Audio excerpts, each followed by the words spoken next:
Welcome, everyone, to Technology and Society's interviews with our authors.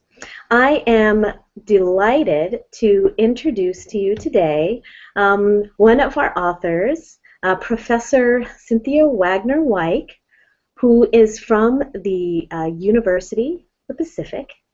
And she holds a joint appointment with the Eberhart School of Business and the School of Engineering and Computer Science, and comes to us with a wealth of experience in both industry and the corporate side, as well as the academy. And today, what I'd like to do is talk a little bit about an article which she and a colleague recently authored, which is entitled Rethinking Industrial Research, Development, and Innovation in the 21st Century, and highlights some very interesting points regarding what firms and companies can invest in terms of research that will enable civil society to overcome some of its largest problems, as well as how we can go about thinking about innovation in this context. Welcome, Professor Weick. Thank you very much. Glad to be here. Well, I first wanted to ask you that you make a very significant point in your article regarding the balance of industry and government. And in your article, you suggest that industry should really step up. And I guess my first question is, doesn't industry R&D already outstrip government spending in scientific research?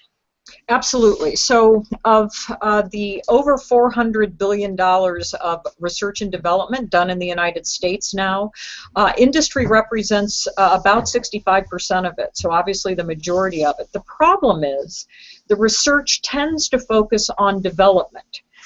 Matter of fact, about 80% of that amount in industry focuses on development, and that tends to favor incremental improvements of existing products.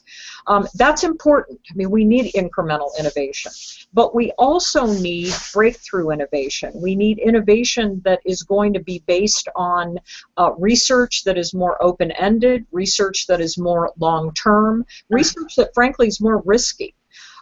Government needs to also do that, but industry, because it is so prominent in the R&D field, also needs to step that up. Well, I am fascinated by the companies that you discuss in this article. You provide some significant examples of organizations with innovative leaders that view their companies as the vehicle for creating the future. Can you tell us more about these companies and what makes them unique in terms of R&D? Absolutely. So I focused on Google and Tesla and SpaceX and Edwards Life Sciences. Number one, all of these companies invest in research and development, not only from an incremental standpoint, but also research and development focused on breakthrough research. And they do so intentionally. And they also do so despite economic downturns. And research over the years have shown that the best companies in terms of innovation are the ones who consistently invest large amounts of money into research, again, even when economic times are down. So say the last 5 or 6 years. Google, Edwards Life Sciences, SpaceX, Tesla, they've still continued to invest a lot of money in research and development. So that's number one.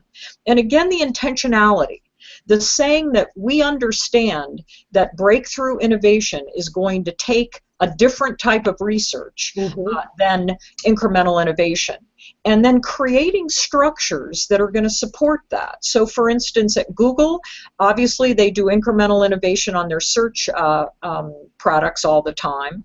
But at Google, that incremental innovation and the research behind it is distributed throughout their main organization. Pretty much everybody who goes into Google, I think, probably figures I'm going to be involved in some kind of innovation, mainly related to search right now. But then in addition, Google has set aside some breakthrough research investment in Google X. And Google X is the organization in which they house the Google Glass project and the autonomous car and who knows what else. They're focusing on there. So again, that's very intentional, the way they've set that up.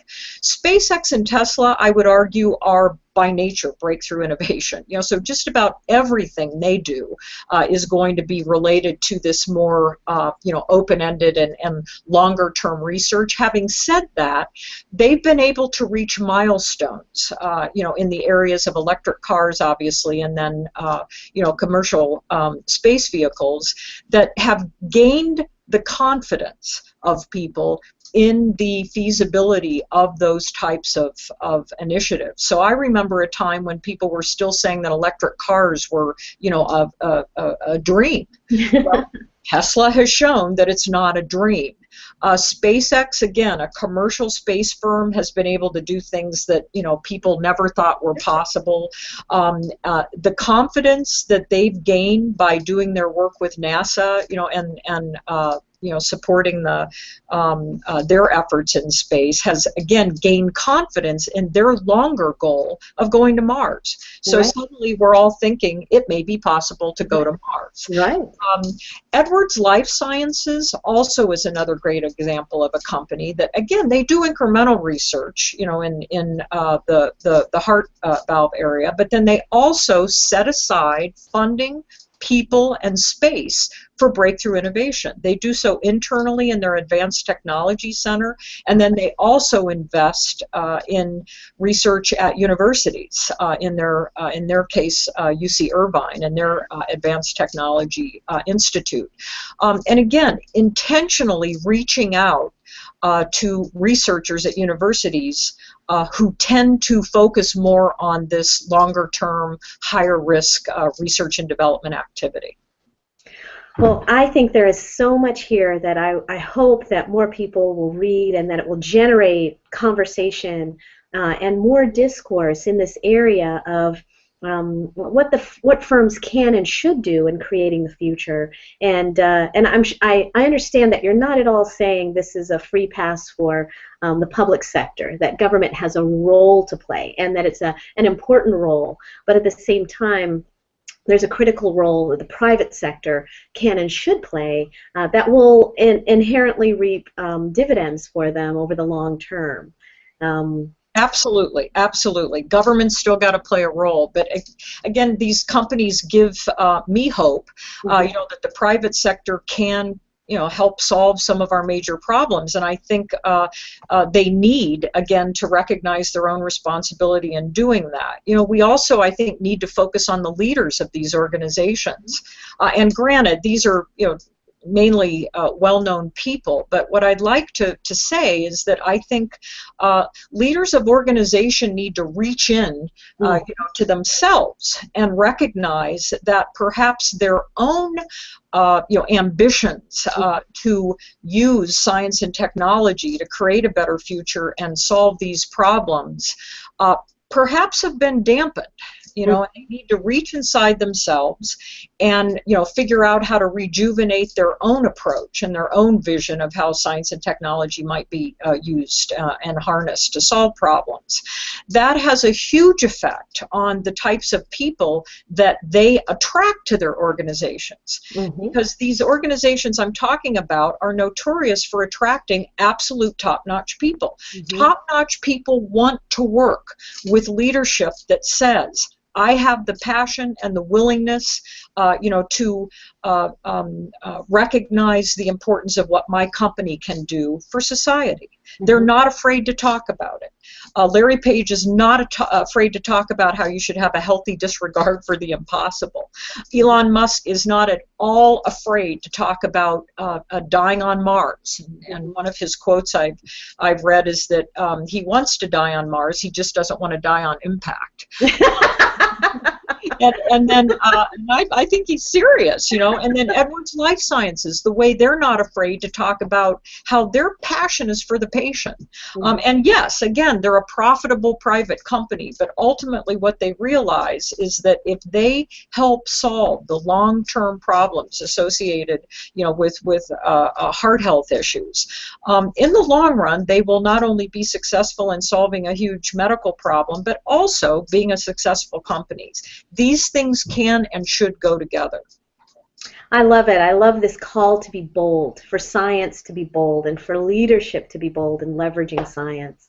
Yeah. Thank you so much for your time today. It has been absolutely fascinating talking to you, and I hope more of our readers will look at our interviews with our authors in technology and society. All right. Well, thank you so much.